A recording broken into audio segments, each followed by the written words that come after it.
Hey everyone, Cleo here and welcome to my channel, and today I'm talking through my pile of possibilities for February. So in the month of January you might have seen my TBR video in which I discussed the the difficult relationship I have with TBRs. So I have really enjoyed making TBRs and I found myself sticking to them a lot better than I thought I was gonna be, and actually I stick to them a little bit too much. And so I wanted to have a month without a TBR, or at least one that you guys were aware of. And so in that video somebody commented down below that she had actually seen a lot of people start to talk about a pile of possibilities. And I like that idea, so I'll be just like working around with it, trying it out, seeing if it works for me, seeing if there is an actual difference in my relationship to this pile of possibilities versus a TBR that I set myself. And so I'll be showing you guys some books that are in the range of possibilities for me to read in the month of February. I'll also let you guys know which ones are like more or less fixed and which ones are just like among the possibilities for the month of February. So I will also say that I won't be including all of them in this video because part of what I need to be doing in February is I am a judge for the Booktube Prize. I will link the video down below of the long list for the Booktube Prize, but so I am a judge on the Booktube Prize. I will be posting a video about the list of books that I need to be reading, but this means that in the month of February and March I will be reading 6 books out of that selection. And part of the request coming from Robert, who organizes the Booktube Prize, is not to talk about these books while you're reading them or while we are still going through round 1 of the selection process. So once the results of round 1 have been communicated, we are open to share our thoughts about these different books and our reading experiences with them. And I will also be vlogging my experience throughout, but you will only be seeing the results at the end of what I assume that will be March, probably somewhere in April more likely. And this is just to avoid judges influencing each other or judges being influenced by the opinions of others. And so I want to definitely respect those rules, and so I will be posting a video in which I will be talking about those 6 books, but know that some of these 6 books will probably be part of my February reading, but I won't be talking about them in February. But so without further ado, let's dive into the February list. So in the month of January I set myself the challenge to read the shortest books on my unread shelves, and this month I have decided to give myself also a little bit of a challenge related to the books on my shelf, and I decided to look at the books that have the highest rating on Goodreads. So out of the books on my shelves, these 3 books have the highest average rating. First up is Tales and Poems of Edgar Allan Poe. So this is a collection of Edgar Allan Poe's collected works. It had an average rating of what was it, 4.37 I think it was, no, 4.38, and yeah, it's pretty long, and I was hoping that the script was going to be like, the text was going to be big, but it's actually quite tiny. So it actually is quite daunting because it's like almost 500 pages, but I do know that it's horror, it's hopefully going to make me fly through it. I think it's a definite possibility for me to at least start it. I don't know whether I'll be able to finish it in the month of February because I don't think it's going to be a high priority neither. But so this is one of the books that I might do for that challenge. So unlike the challenge in January, which I was like more or less convinced that I was gonna make a real effort to try and get it finished, for these ones I'm more like I'm putting them on my radar, but I won't be devastated if I don't make them, for example.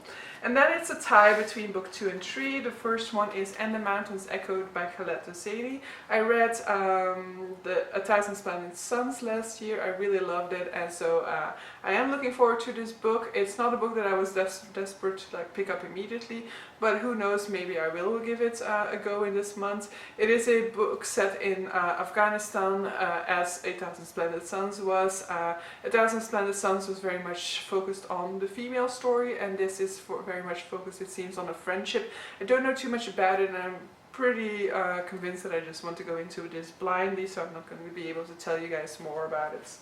Next up is a book that is definitely going to be one of my priorities for this month, because one of my other goals for 2020 is to read books closer to the purchase date. So when I buy them, I want to be like almost immediately picking them up. And this is a book that I got for Christmas, and so at that point I was already like, I was kind of sad that it wasn't under 200 pages, it's just over 200, so I couldn't fit it into my challenge for January. I was hoping to maybe read some extra, but that didn't happen. And that is A Monster Calls by Patrick Ness. So A Monster Calls by Patrick Ness is about a boy who starts seeing this sort of like monster right after his mother either dies or is diagnosed with cancer. That I don't really remember from the plotline, but this is an illustrated edition, so it also has these dark illustrations, so they're all in black and white, and so I think I'm really going to enjoy this experience. I've heard wonderful things about this book, and it's very high on my radar at the moment, so this is definitely one of these things that if I were to make a TBR, it would be on there. Next up is a book that I'm putting on there because I do want to try and get a head start on my other challenges for 2020, which is the Fantasy Catch-Up and the 12 books for 2020. This is one for the Fantasy Catch-Up, and it is the 5th season by N.K. Jemisin. I've been dying to get a start on this book because I've been hearing so many people rave about it, and I really wanted to pick it up, so I think it's going to be the first book for the Fantasy Catch-Up that I pick up, and so hopefully I will also be able to squeeze it into February. But I'll tell you that all together, these books that I've selected, along with like the 3 ones from the Booktube Prize, that would be like 4,000 pages, so probably that's not going to happen, so I'll have to make some cuts. So this is definitely a pile of possibilities. They're not all happening, so but it's kind of difficult to decide which ones I do want to get to. Next up is one that I added very last minute, so it's actually not even included in those 4,000 pages, so it's actually more than 4,000 pages, and that is the 5th book in a series of unfortunate events. I finished the 4th one yesterday, so the final day of January, and I'm really enjoying it. I'm really looking forward to seeing how this continues. I've also heard that the 5th one is the first one where we start to see like an element is introduced which will be part of a sort of like overarching plot that's like an overarching mystery, and so I'm really looking forward to seeing more depth to the story, because at the first 4 books have been very much like formulaic, episodic, and I really want to see a little bit more of an overarching plot to them, and so I'm looking forward to seeing this develop, hopefully in this book then. And then definitely the go for this month is Before the Coffee Gets Cold by Toshikazu Kawaguchi. So this is a time travel novel, so it's set in a cafe, and if you have their coffee there, then you time travel to whichever period you want, but you need to return before the coffee gets cold, or otherwise you are stuck in past. I've been having a good streak with Japanese literature in January, definitely want to continue this in February. So yeah, this one, it's happening. I'm reading this one, okay? It's like 208 pages, so it also just didn't make the selection for January. So I really want to get to it. It's happening. And then the final book, and the worst one in a way to put on here, is one of my 12 books for 2020, and I've just finished Mrs. Dalloway by Virginia Woolf, which is in Stream of Consciousness. I have a fear of Stream of Consciousness ever since I had to read 30 pages from Ulysses and only managed to read 8, and of those 8 pages I really didn't understand what was happening at all. So ever since Stream of Consciousness has been kind of like, Stream of Consciousness, yeah, no, not for me. But I really liked Mrs. Dalloway. I mean, I gave it like a 3-star rating on Goodreads, but it's more like a 3.5.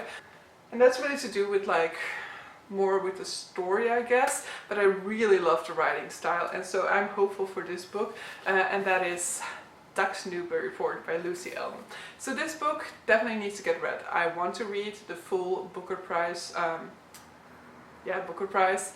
I wonder whether I've said it correctly before. Before I was talking about Booktube Prize, this is the Booker Prize. So I want to read the full shortlist for the Booker Prize. My god, I'm going to be so confused about this.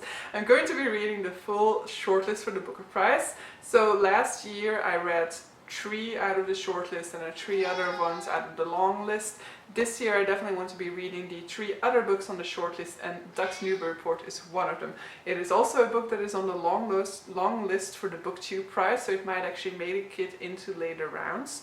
And this is a stream of consciousness novel of 1,000 pages. This is the 3rd longest book on my unread shelves. It is on my 12 books for 2020 challenge list, and yeah, it needs to get read. It's definitely not getting read in February. Let me clarify that. I mean, it needs to blow my mind or something for it to get read, but I do want to get a start on it in February and hopefully finish it in March.